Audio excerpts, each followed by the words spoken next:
ఎవరైనా సరే చిరంజీవి నువ్వేం సాధించావు అంటే రామ్ చరణ్ సాధించావు.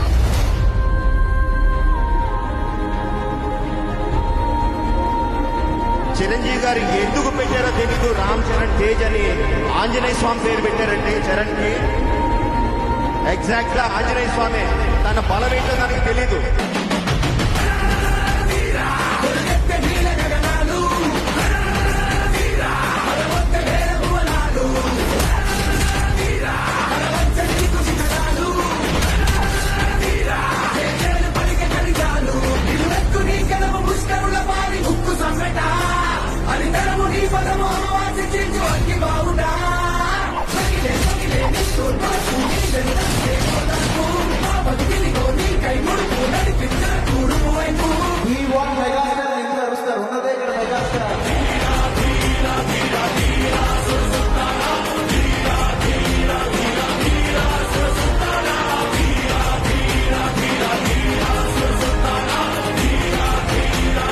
నేను ఇప్పుడు చెప్తున్నా, సచిన్ టెండూల్కర్ కొడుకు సచిన్ టెండూల్కర్ అవ్వలేదు, అమితాబ్ బచ్చన్ కొడుకు అమితాబ్ బచ్చన్ అవ్వలేదు, కానీ చిరంజీవి గారి కొడుకు చిరంజీవి అయ్యాడు.